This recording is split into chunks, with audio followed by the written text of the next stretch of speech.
Everybody, welcome to Rock, Paper, Hand Grenades. I'm Matt Connerton, and to my right, breathing a sigh of... What was that a sigh of? Just long day. Just a sigh of a long day. The Honorable Gary S. Hopper. Hey, Matt. Welcome. Did you say good night, Matt? Whatever I said. I said something. Yes. No, I was just having trouble because we're trying to get my grandson hooked up to this thing called VLAX, which is online. And the teacher said the next time we call, we want you to be hooked up to have a headset. Yeah. So my wife bought a headset, probably at Walmart, not sure. So I plugged it in here, plugged it in there, and you have to scream into the thing to get it to record anything. Oh. So I figured that was a good way to test it, was to record something on the computer, right, to make sure that the audio was okay. Yeah. Now I tried it on a new computer. I tried it on an old computer. Now, what is this? You're getting him hooked up to what? VLAX. It's a. Is that some kind of medication? No. Oh. It's actually free. It's an online school for kids. I think grades 6 to high school or something like that. Yeah. And so far, it has gone pretty badly so far. The courses aren't really, if they tell you to do I don't know if it's a particular course he chose. Maybe they should have a starter course. It gets really simple. Right. And once you get through that, then you get to kind of get the format and then go from there or something. Yeah. But so far it's been a nightmare. Oh. And then she wanted us to get this headset, so the next time she called tonight at 8 o'clock, which sometimes she doesn't call when she's supposed to. Oh, great. Yeah. So so we're trying to hook up this headset, and I think maybe my wife got a crappy one. Yeah. But you never know when you buy a new piece of equipment. You don't know if it's the new equipment, or is it the old equipment isn't working with the new equipment, or you don't have any standard to go by it's been. I threw a few things, said some bad words. Yeah, that usually makes things better. But I did not kill anybody. Good for today. You. That shows a lot of restraint. You're improving. Yeah, I am improving. Yes. We're proud of you. Dennis Hogan. Hi. We're having you on this evening because you're running for re-election. I am. As our Hillsborough County Attorney. That's right. And I posted this morning, and this is so cool. Matt hasn't had a chance to listen to it, but if you go to my post on Facebook, Dennis was in a short movie called Garter of Lives. That's right. And it's awesome. Oh, thanks. It's an awesome video, and your part you did very well. Thank you. But it's fiction.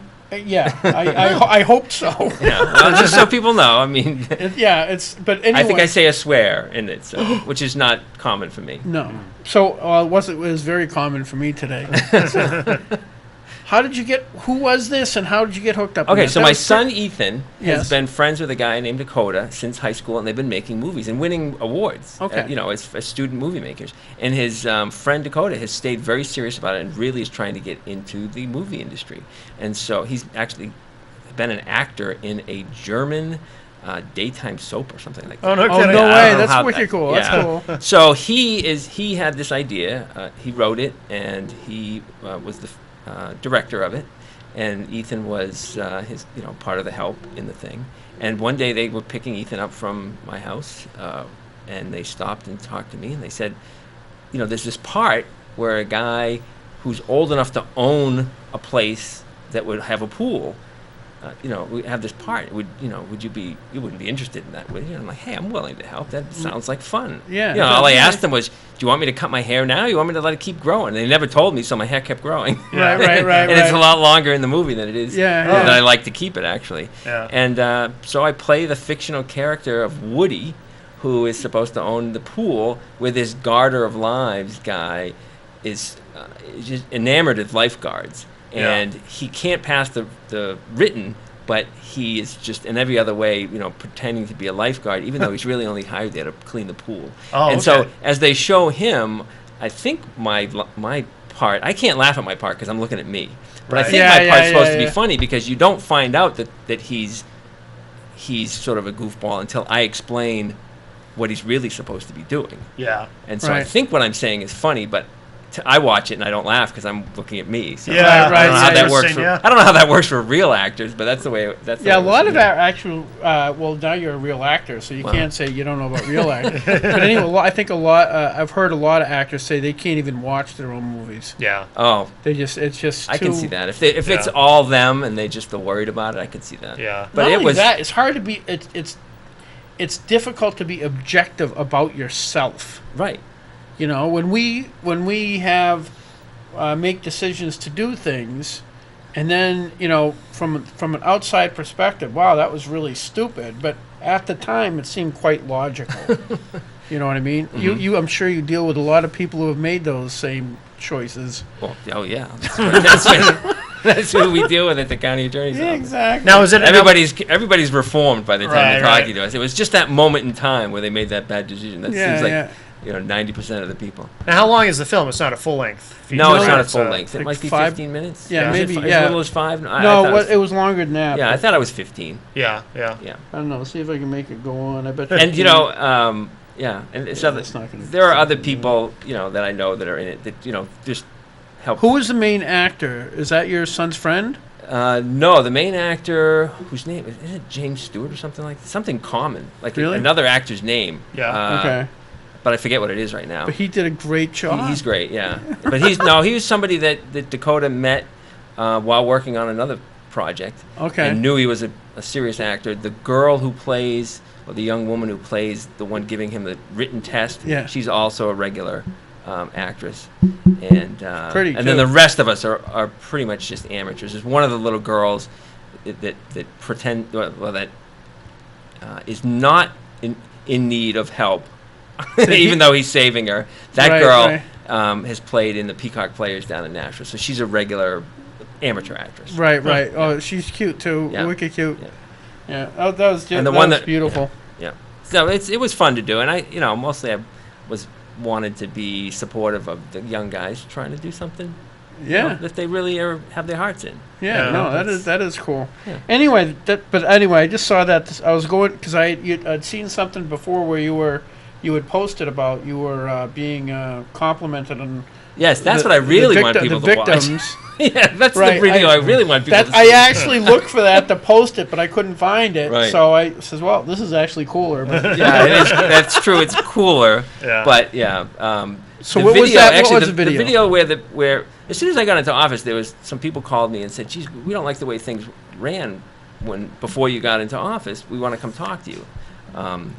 Well, that's not the way they put it. They just said, we want to come talk to you about our case. So they came in and they explained to me that things had not gone well in the case that they had. I don't think we've said, victims. Not to interrupt, but I don't think we've said what office do you hold currently? Hillsborough County Attorney, Okay. Which for all those who are new to the subject is the office that prosecutes the felonies in the Superior Court. Okay. So it's Nashville, Manchester, and all the towns out to Peterborough, and that's a lot of cases. Yeah. It's thousands of cases every year that we handle. So there's 20 assistant county attorneys.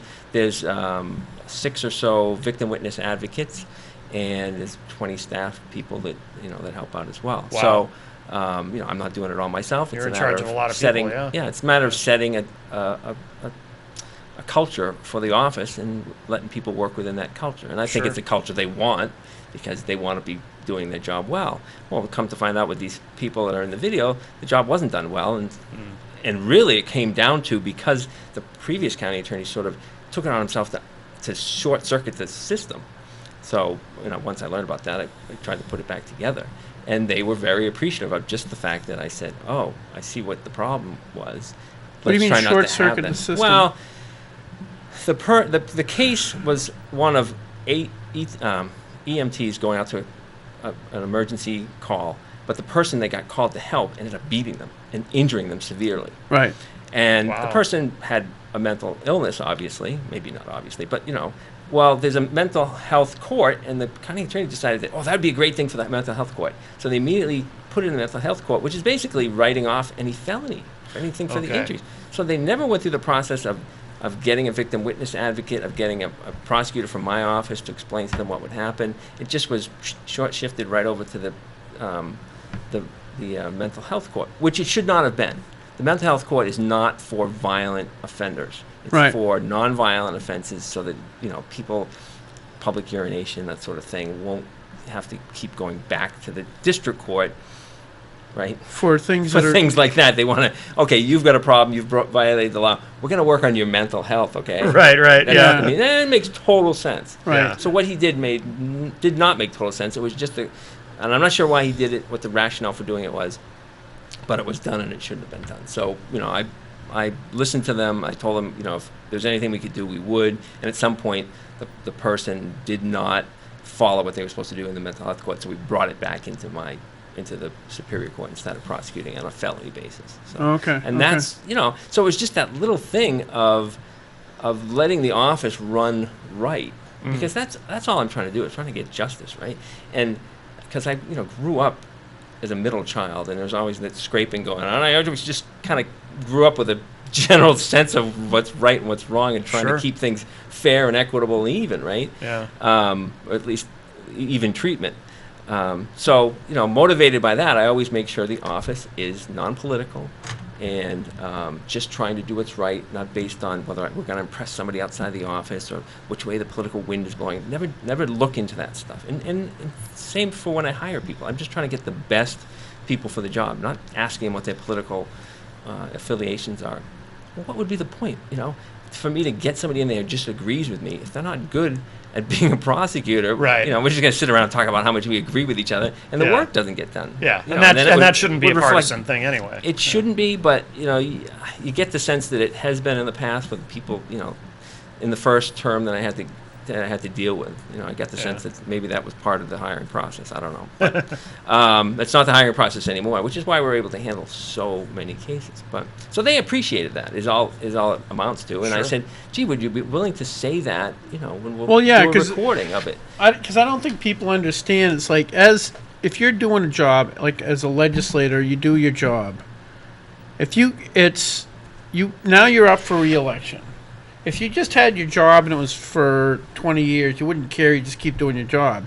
But now you got to run for re-election, so you got to you kind of need witnesses that can tell people what you've done. Yeah. Because if you just say it, it's like Hillary Clinton telling you something. Right.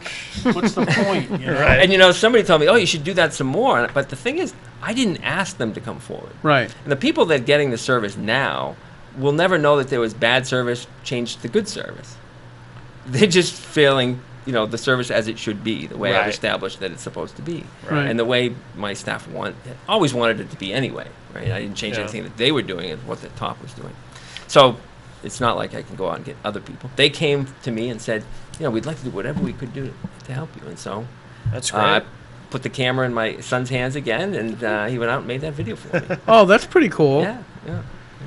Is this a full length or is this only a? No, that's even less. That's maybe. It's meant to be sort of an advertisement. How long would you want to watch a political advertisement? Yeah. A couple minutes. And that's all it is. In fact, I watched it recently again and thought, wow, that's really short. We could have gone on and on about it, but make it into a documentary or something. You could. I mean, they would have spent the time, and certainly the amount of time that we recorded them talking was enough so that you could understand every single thing that happened and every single thing that was done. But it's really broken down to just a quick. Yeah, I think he did a great job. We you wouldn't want to vote for anybody else. Kind of a message. Sure. Yeah, you would think that in the case where somebody had a mental disorder and went to such an extreme as to harm people, you're now at the point where the victims have a right to be heard at some point. Absolutely, yeah. Regardless of why, Right, So, and it's not spelled out. The legislature at some point spelled out of what we call a victim's bill of rights, which says, the victim should know when the court is having any hearing. It should have an ability to speak about what the sentence is going to be, regardless of whether or not they agree with it. They can say, we don't agree with this, and they can just spout off for as much time as they want. And then the judge can say, well, sorry, but we're going to do it anyway. Or maybe the judge takes it a little into consideration. But yeah, they should have, that victim's bill of rights thing was violated in doing that. So. Well, that's pretty cool. Now, the other thing you posted a while ago was you had another graduation for drug court. How was because that is for those people who don't know, drug court is somebody come. This is the part that we gotta work on if I get reelected. Okay. Drug court is basically a kid that's getting in quite a bit of trouble, Right. and it's most likely a direct result of the use and abuse of drugs. Right, it is. The person is essentially gone through the system so many times that we're saying, look, now we're sending you to prison. You know, you've had cases where we probably could have sent you to prison, but we didn't, and then, but finally, look, you are going to prison. But if you go to this drug court instead, we'll force you to work on the drug problem, and then hopefully, because that's the underlying problem, Right.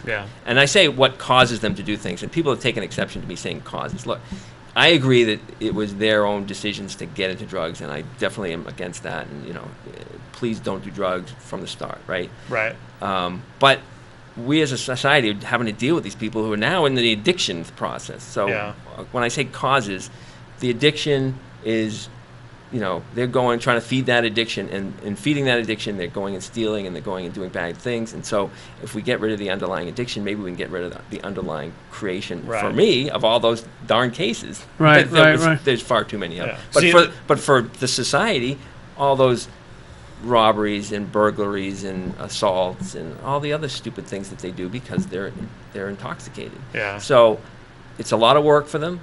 They probably are doing it just so they can not go to prison. Which but is still, okay. We grab them and we squeeze them through it. So 40 or 50 people have signed up and it's only, the thing is, it's only in Nashua because there was a grant from the federal government. And for some reason, the federal government said, we'll give it to Nashua, but we'll not give it to Manchester. And when I say Nashua and Manchester, I really mean southern Hillsborough County, northern Hillsborough County.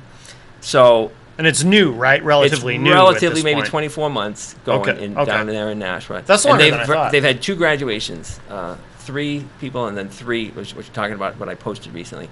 They had 3 more. So, and it works. Out of how many people it started? Out of those, about 50. And it's tough. I mean, the fact of the matter is, 3 people died during that time too, and that's how tough a case they're talking about. Yeah. That some of them. They're going to slip a lot. They're going to get sent to the jail. It's the state that sets it up. State set it up with the federal government grant, and now in the future, the state is going to set it up in Manchester, and our job as the county is going to be to participate in it. That's what we give to it. It's not like I had control, or any county attorney would have control over whether or not you can have a drug court. But when the drug court comes, we participate because I think it's at least worthwhile enough to try. Right. And it's so worthwhile to the people that it works for that it's a great thing. So that's what we're doing. Yeah, because I know last year I had a constituent call her son, same kind of thing. He's a really nice kid, but then he got into drugs, and I know that some of my conservative friends want to say, well, that's their choice.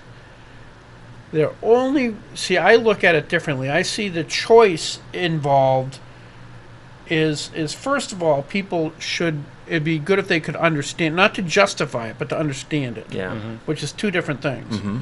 And if they understand it, what they will find out is that in a great deal of these cases, you have a child who's gone through some sort of stress, some sort of event in their lives that causes military, they call it PSTD. Oh, PTSD, post-traumatic stress disorder. Sure, post-traumatic dyslexia, stress disorder, sure. Yeah. And it causes like a post-traumatic stress situation in a child. And as the child gets older, no kid says when they're 12, I think I want to be a heroin addict someday. Right, sure. That's not what they aspire to become. Right. But they will say, I'm going to be cool. And I'll 12-year-olds watch the show, please don't try to be cool by doing drugs. Yeah, there's other ways to be cool. Right. Be in movies like this one. That's cool. Yeah. But anyway, so you have this stress. Almost like they're like a spring. And the first time they use drugs, alcohol is the easiest one to get a hold of. All of a sudden, after a few drinks, all that spring, that tension is released. Okay? And it's like jumping in a pool on a 90-something degree day, and the pool's 60 degrees. It's just so relaxing and so comfortable. And that high they first reach, that first time, they'll never get there again. But they keep trying, and eventually they're drunk some night. Somebody says, "Hey, why don't you try this?" And that gets them close to that nirvanic state. Yeah. Nirvanic, is that a word? No, but that's pretty good. Nirvanic, yes, Nirvana. I like that. I don't know why that wouldn't be a word. It's good. You get the root. You get the Or Nirvanan, maybe. Nirvaninian? Nirvaninian. Nirvaninian. I like it. A lot of syllables there. Yeah, exactly. But they keep trying, and eventually they're probably drunk again, because that's usually the one lubricant, social lubricant, that will allow people's defenses to go down and do something that they wouldn't do otherwise, like drink and drive. That's the real gateway drug, is alcohol. It's a wicked gateway drug. That's the gateway drug, absolutely. Alcohol. Yep. But anyway, so they try heroin, and once they're addicted, once they've got to the point where they're doing crime, they are so addicted. Saying that they have the option not to do drugs is like saying me pulling up a gun next to your head and saying, "Give me your wallet," and then making the decision, well, I don't really have to give him my wallet. Right. Right? Yeah. That's about how much decision they have once they're that addicted. Oh, yeah, it takes over everything. It owns you. It owns you, and they've done scans of the brain, and it's completely different now. Oh, yeah. You can't think the same, and it's a horrible thing. And it is horrible. And so many of these people, too, end up in this situation, like some of the statistics, veterans who end up in this situation, and you know, they get cut off from the VA. I know someone who this happened to. They get cut off from the VA from getting the medication that they need, and they have to go to drastic measures, and next thing you know, they're sticking a needle in their arms. It's terrible. So a lot of these people, it's not that they were just reckless and irresponsible. You've probably done reports on. Hey, Nirvanic is a word. I'll be damned. No way. Paulie C says Nirvanic is a word. All right. That doesn't surprise me. Maybe it's a word now. Maybe he means that it just became a word once I said it. Maybe. Because we've got such a great audience. Yes. That if 10,000 people are using it in the next 20 seconds after I say it. It has to be in the dictionary now. Probably. That must be how it works. Yeah, it's got to be how it works. With technology and everything. Exactly. So you maybe have done the story of Manchester have allowing people to go to the fire station and safe station, which is terrific. It is terrific. Very successful. And I'd much rather have people doing that than having to be arrested before they get out. Oh, absolutely. I mean, it's. But I've got to tell you, in terms of numbers, there's no competition. We get much more people arrested than walking in. And still, oh, of course. You know, because, like we said, they're addicted. They're not really thinking. But the arrests are down since Safe Station, correct? That's what I'm hearing. I mean, I haven't heard any hard numbers, but aren't there fewer arrests now since that program was introduced? I haven't seen the numbers since then. Okay. But the numbers of people we arrested versus what I've heard that have gone to Safe Station. Just got a big arrest today in Nashua. Is that right? A whole bunch of them. It almost seems like the wave, hit. The Massachusetts towns, Haverhill, Lawrence, and then came to Manchester, and then it's kind of going to Nashua now, but we have a new computer system in my office, so it's a little tough to keep track of the numbers because it's not the same system anymore. Oh, really? Yeah. So. Oh, that's wonderful. Well, it's a very good system, and it'll keep even better numbers, but. It takes a while. We have, what the saying, garbage in, garbage out, right? So we have to get stuff in there before we can start looking and start reading what the results are. I'll tell you something weird. I had a conversation years ago with the, who's in charge of corrections? What do they call that? The commissioner of the Department of Corrections? Commissioner of Department of Corrections. They were having some... Speaking about something up at the State House, they always have these learning sessions, which I really like. I love learning new things because I forget them by tomorrow anyway. Sure, so it's always new. It's always new. Every day is a new day. And I had read a while ago that Claremont, New Hampshire, has some of the highest percentage of single-parent homes. And I knew enough people that lived up there to think that maybe that was quite legitimate. So I was talking to him, and I said, because like you said, garbage in and garbage out, I said, do you have any statistics as to the percentage of people that are incarcerated, men, that were raised in intact homes versus single-parent homes versus never met their dad before. And they said, "Oh no, we don't keep those numbers," which seems illogical not to keep numbers that would give you an idea what's going on. Yeah. And I said to him, because I am willing to bet, I can't prove it, but I'm willing to bet there's a disproportionate number of people in your care from Claremont than other similarly sized cities. He says, "Yeah, you're right." Makes sense, yeah. We have a call. I get a call, nice. Hi, welcome to Rock, Paper, Hand Grenades. Who's on the line? Hi. What's up? Hi. Hi, it's Jen.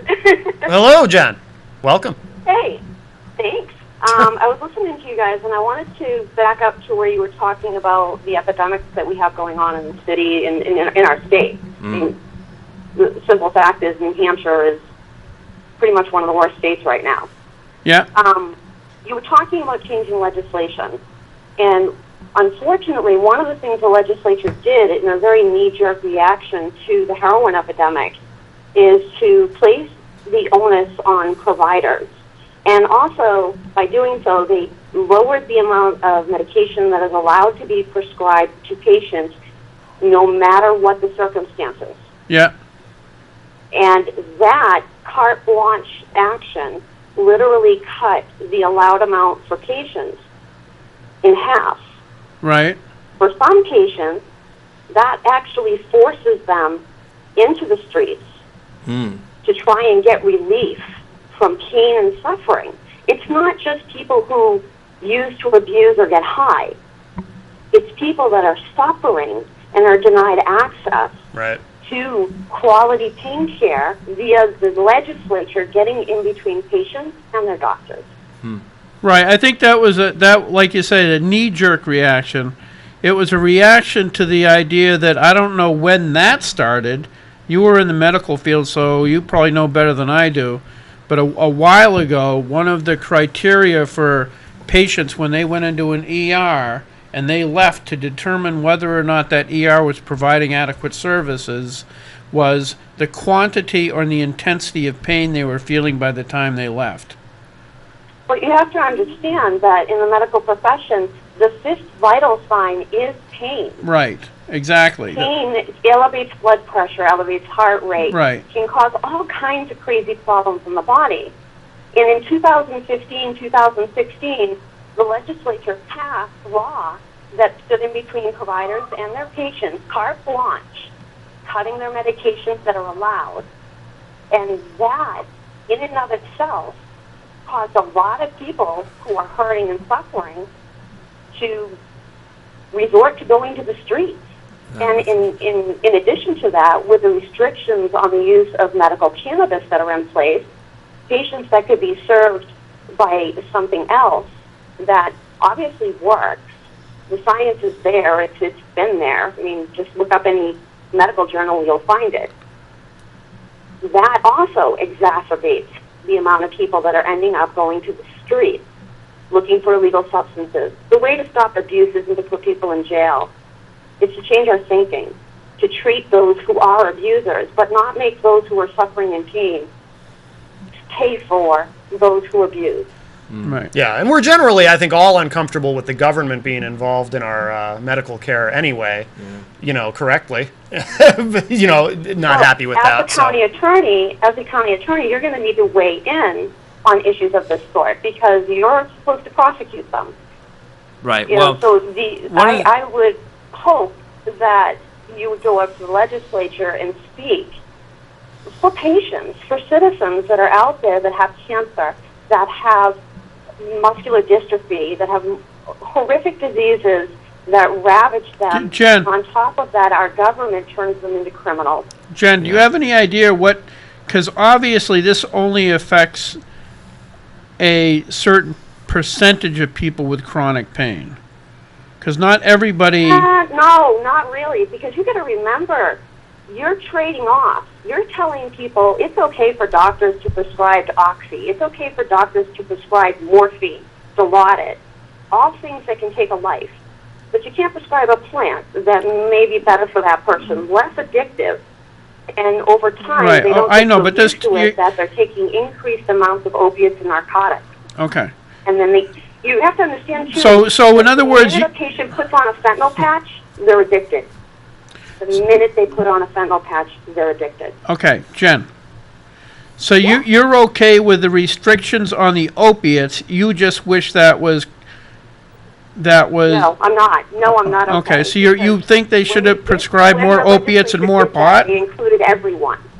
No, but I think what she's saying is that a doctor or any medical provider should be allowed to make these determinations without the government getting in the way. The government had to get in the way because they were over-prescribing opiates. No, Yes, the they government were. did not have to get in the way. What the government did is in 2013, patients were allowed to have a meds limit of up to 200. There's numbers involved here maybe the public's not sure of.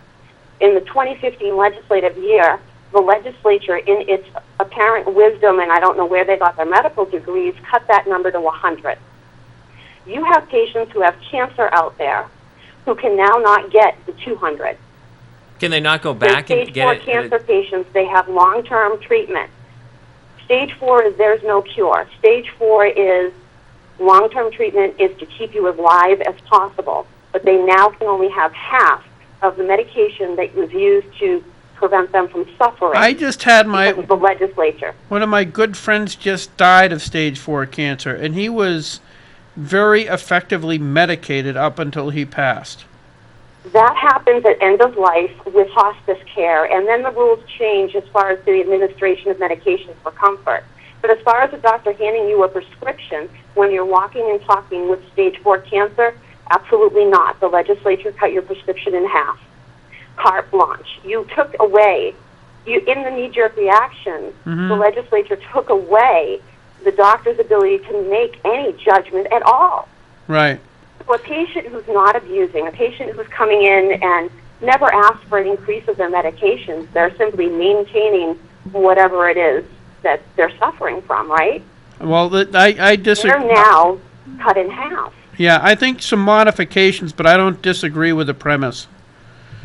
I think you're right. There probably should be modifications, but I do know of people that got into or became addicted to opiates because the doctors were just letting them walk out the door. Though? Doctors don't have a choice. What else are they going to give you? All they have in their basket to give you is opiates and narcotics. No, they do. That's the only way to control severe pain. All right, Jen. And you have to remember the legislature took away the ability to use cannabis. Okay. So patients who have long-term pain, non-cancer patients who have long-term pain, yeah, they're not included in cannabis. So what do you give them? Narcotics or opiates? All right, I'm gonna let our county attorney weigh in on this. You have a good day, young lady. Thank you, guys. All right. Thank you. Thanks, Jen. Thank you. I have not yet heard the story of anybody getting arrested because they didn't have enough prescription. So obviously, because she's called and mentioned it, I will look out for that and see if that's the case, and pass it on to the legislators. Well, yeah, I think the problem was years ago, and I knew people that were like doctor shopping. They would come in. There was a woman, and this is way before the legislature got involved, who came in. She's like 60-something years old, and she had cancer. The doctors just immediately. I went in for 2 different times for different cancer treatments in 2014, rotator cuff surgery and carotid artery surgery. Every single one of those I could have left there with Oxycontin or some crap. Yeah. Okay, but I know I have an addictive personality, so I said, nope, no thank you. Yeah. I don't want it. You know what I mean? I'd rather muddle through pain than muddle through trying to get off of some sort of opiate. Right. Given government's, though, inability to do much correct, and I think you as a conservative would agree government doesn't do much correct. I mean, I think it's pretty easy. It's certainly easy for me to believe that when the government gets involved in this, it's very easy for the government to overcorrect legislatively. And I don't doubt that she's correct. Yeah. That they overcompensated, but before that.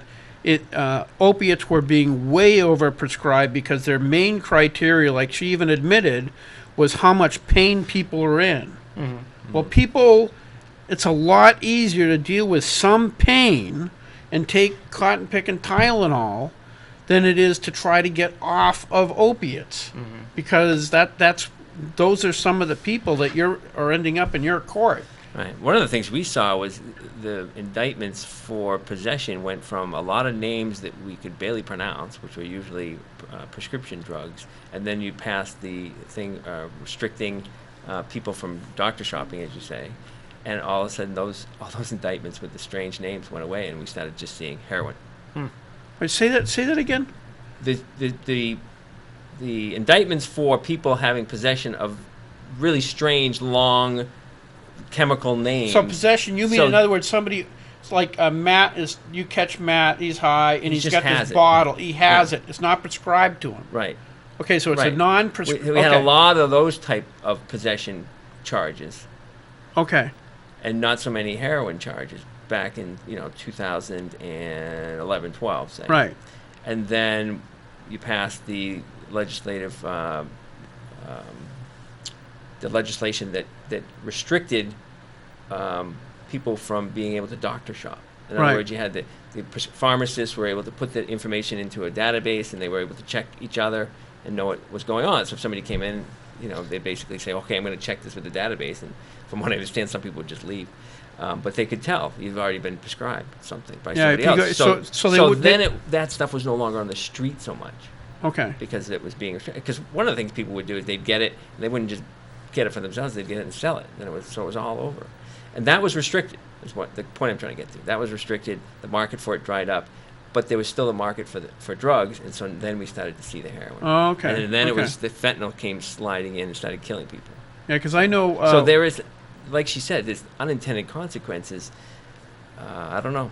It's tough, because it's one of those things where you can't let the perfect be the enemy of the good. Right. And it seems like good is still people doing something. Right. Which I don't like. Not always when it comes to passing laws. I don't think that's always... I don't think that's always just good. A very difficult. It's just a difficult thing. Yeah. It's just well, like she said, there's people in pain, so they need right. something. Oh yeah. Well, yes, that's the other problem too. Is people in pain, they need something, and what they tend to do is they need something, and then they need more of something, because their system builds up, which is another issue. Yeah, but altogether. if they're constant, now she said that everybody's immediately addicted when they have a fentanyl patch. I've known people on the fentanyl patch who were not immediately addicted, so I'm not sure where she comes up with that idea. But I think there are people who are predisposed to addiction, and those people is probably true. But if the pain is there, all it's doing is working on the pain. Right. So, and then if the pain is taken away, for example, if you had a back injury, and so you're using a fentanyl patch for the back injury, but after a while they say, we could do an operation and fix this, which happens, and they fix it, and the person can stop doing the fentanyl as long as they stop doing it, as soon as the pain goes away. Anyway, I'm going to go out. I agree with her on the marijuana. I think we've already done medical marijuana. You opened up have you seen it? Can of worms, right. I mean, I'm not a medical person, so I do try to stay away from that generally. When we talk about let's get people treatment, we imagine somebody else deciding what the treatment is. Right. Not us. We're just, we're going to hold your feet to the fire, go get treatment. But I don't want to be trying to decide what the proper treatment is and what the proper medications are and all that stuff. That's not my role. And it's important to stick to the correct role. Right. Oh, yeah, it is. Yeah, it is. It is, yeah. Now, one of the things I wanted to ask you about, because, like I said, I had a constituent say, her kid had been in trouble. Nice kid. Yeah. But like I said, he got addicted. So... nice kids turn into doing really stupid stuff. And he did some profoundly stupid things. So he's going to end up in jail. And it was in Rockingham County, and they had the drug court. So he's wrapped up in the drug court. And I talked to your predecessor, Judge Wagler? Wangler? How do you pronounce it? I think it's Wageling. Wageling, yeah, something like that. Marguerite. Tell her Marguerite. Shouldn't I? Yeah, Marguerite. Judge Marguerite. Judge Marguerite. Nice lady. Yeah. And I was talking to her at their they were having he wasn't graduating, but they're having a graduation. I went to that. Yeah. And I asked, can you transfer him to Hillsborough? She says, only if you lived in Hillsborough South. Right. Because we don't have drug court. It's not in Manchester yet. Because if he was in Ware, I could make sure that there, I knew there was places he could get a job and where he could go to meetings okay. and get all that. The infrastructure part of it would have been a lot easier to. But your legislators passed legislation that will bring it to Manchester now. So that is definitely happening now? Supposedly. Well, Definitely in terms of government. The funds are there. Yeah. The will, I believe, is there, and so I believe it'll be there. Yeah. Well, assuming it's moving forward, do we know any kind of a timetable when that might? It could be in the September range. Yeah, Okay. Is that early? I thought it was November-ish, but... Dennis is an optimist, apparently. Yeah, we start talking about something, and then suddenly it's got slipping back. But I mean, Yeah. there's things that have to be put together. But they already know how to put it together. It's being done in Nashville, Right. being done in Rockingham, so they know what resources they need. But people have to be hired, and that, Oh, yeah, this process is. Would you be amendable to an idea? I was talking with Claire Rollard about this, and I think it was probably her idea because it's really good. Mm-hmm. Have you met Claire? Yeah, she's she asks a lot of questions. She's a bright lady. Right. Anyway, to go into drug court, you have to concede to admit to being a felon. In other words, there's no trial for that felony. You are admitting to being a felon. Well, and you know what? The people who are in there have already committed felonies before, so that's not really a big issue. But go ahead. I don't think it's a big issue. Okay. It's really another felony for these folks. Okay. For some of them. All of them? Yeah. The other thing that you did as a legislator was pass in the county. You passed the I forget what the name for it is, but SATCO. That's what it was. The SATCO program, which is to be administered in the jail. So we're going to have a drug treatment thing started in the jail. Then the person, Do you as see they what leave. You're not going to want to comment on this, but you know what really upset the hell out of me? What? Is I was there at that I think you were there at that delegation meeting. Claire Rollard had an amendment to that to drop it down $70,000 if my number. She wanted because she wanted to make the Hillsborough Valley Street get an outside vendor for that service, and there's a lot of really good reasons, because then those people providing treatment that's what the SATCO is treatment at the jail. Yeah. Which is what they're doing in Rockingham. And one reason that I thought it was a great idea is because then you have people who are coming into the jail who have no allegiance to the jail itself or hierarchy. Okay. So there's light going into the jail that's not, they're not employees doing what they're told. They're contractor doing what the state's or what they're being paid to do. So it's a completely different mindset, which I think is really healthy. And he said he's not going to do it that way, even though we absolutely voted to have that be a subcontracted. Well, yeah, you voted to take the $70,000 away, but you didn't then vote on any wording that said do it this way. Not that you really have the authority to do that anyway. I mean, the legislative, you say this is how much money you've got, right? And then you got to leave it to administrators to administrate. So. Right. He had reasons. In fact, when we talked it through last year, because we did start talking about it. It was like the late summer of last year. His first idea was actually to do it that way, as a contract. But then he just, I don't remember what his reasons were. Maybe we should have him on the show. But he came to the conclusion that there'd be better controls if he were hiring people. So. Yeah, I disagree. That's the control part that bothers me. Yeah. You said he wouldn't want to comment on that. You got him to comment on it. I know. Well done. Thank you. Gary's a pro. I mean, I'm just explaining both sides. No. I appreciate hearing it. Yeah. But Everyone's trying to get to the same thing. I can understand that some people think it's a better way to do something. Yeah. One of the things I wanted to ask about was, so presuming that you're getting somebody basically to admit to something to get them in this program, would you have difficulty accepting that 3 years after they've completed, if they still have no felonies, to have that felony wiped off their record? Well, they have the option already to, I don't know how many years later, it might be 7, to have a felony annulled. Certain felonies. So Right. I don't really know that you need to have a new thing. But, whatever you legislators want to pass, I'm game. I'm game to. I look at what you pass, what the laws are, and I administrate them. Yeah. I try really not to get into the, trying to tell you what should be the advocacy part. If I wanted to be an advocate for these certain things, I should run for state senate, Right. or state rep. I just think my role's different. Because I want to be an honest broker to you all. So you never think that I'm advocating something. If you ask me a question, I just give you an honest answer. Right. I think that's a much better position to be in. So there's always people to advocate for things up at the legislature. But we don't need it. We don't need another person who's just making up their mind and got to drive things. Right.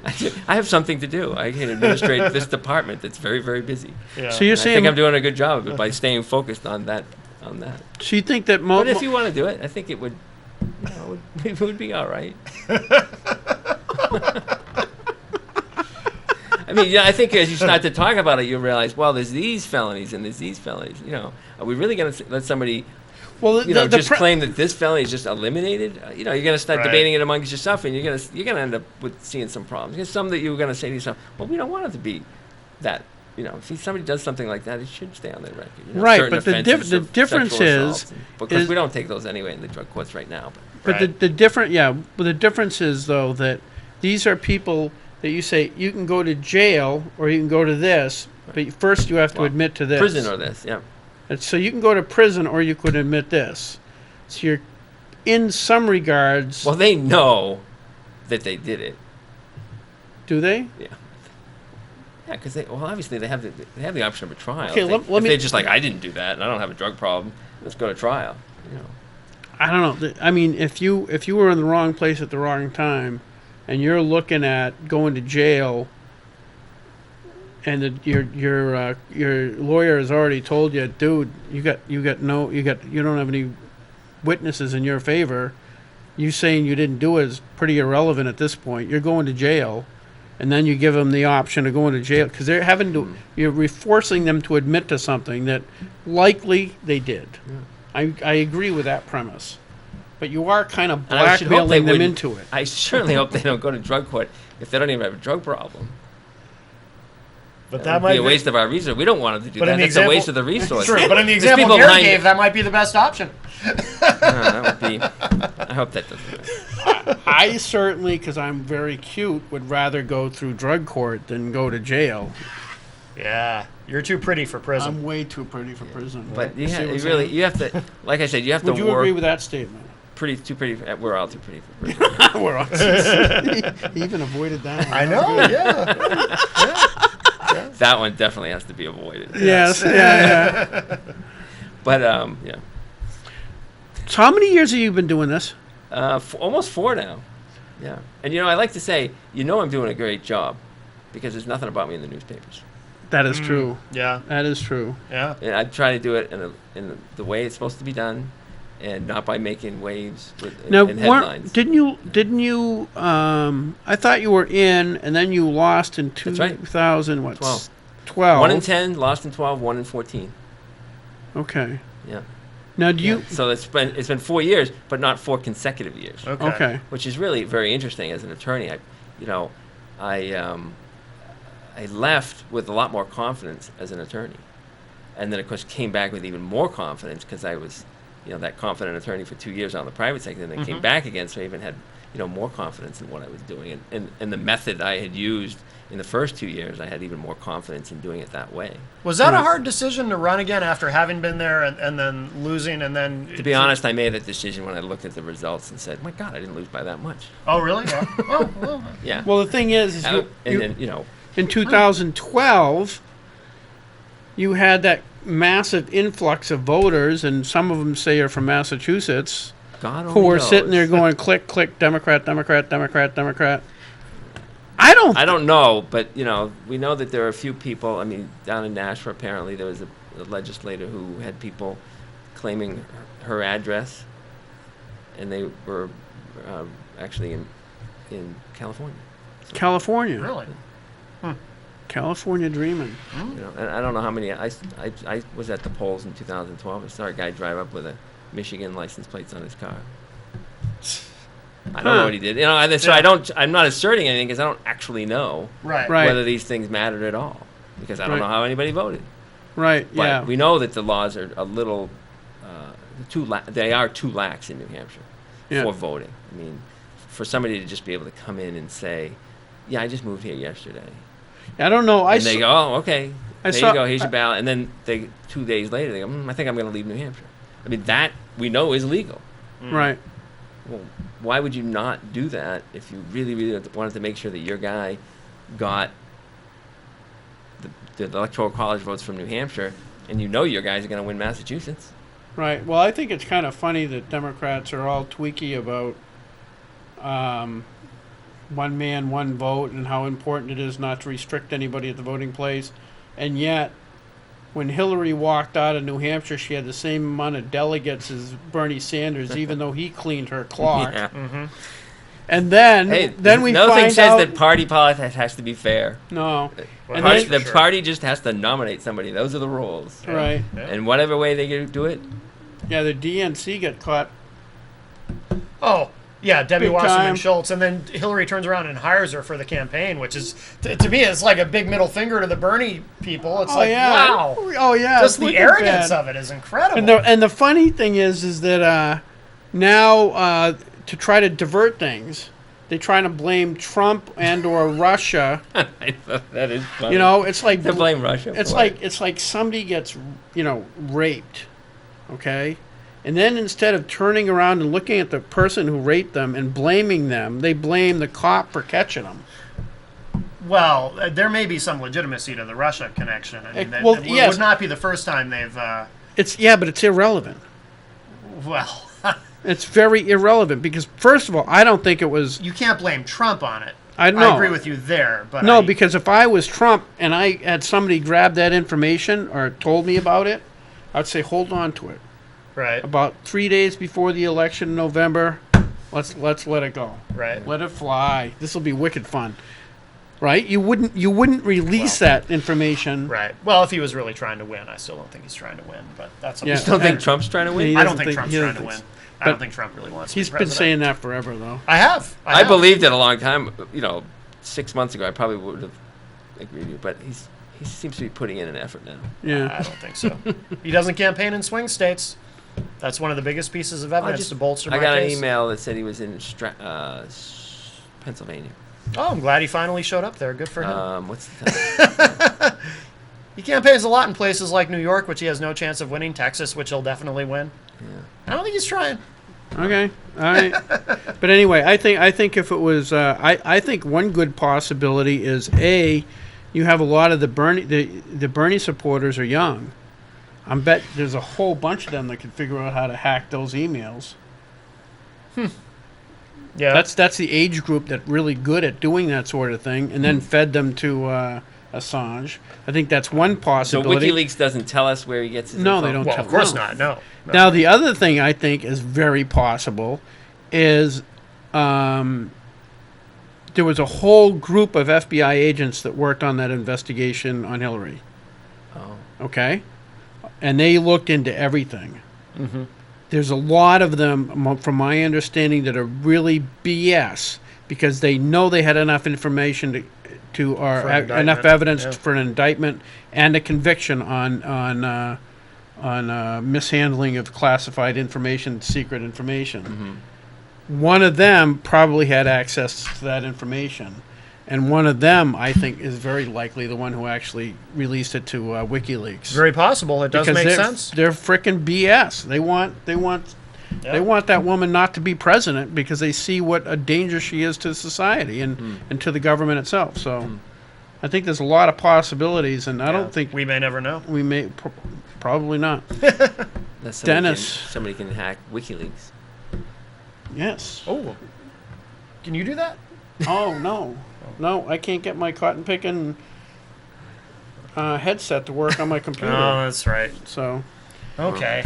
well, good luck. Well, thank you for having me. I Now you have a appreciate primary, but it's has that guy done anything or? it. You'd have to tell me. So, I mean, I just do what I do. Yeah. I work hard at it. People, in this listening area have seen me knocking on their door. I get on my bike and ride through really quick and through the neighborhoods so I can hit a lot of houses. I just, what do you mean by hit a lot of houses? Knock on the doors. Oh, okay. Good. Yeah, I was concerned. Yeah, I was a little concerned because then we were going to hear about them in the paper. Kind of lingo. Yeah. Sorry. Knock on the doors. A few drive-bys, you mean? Yeah. Drive. It's good to meet people. I mean, that's what it's all about. Hey, thank you very much, young man. You're welcome. Good luck. Thank you, Dennis. Thank you very much. Appreciate it. All right, we're out. Bye, everybody.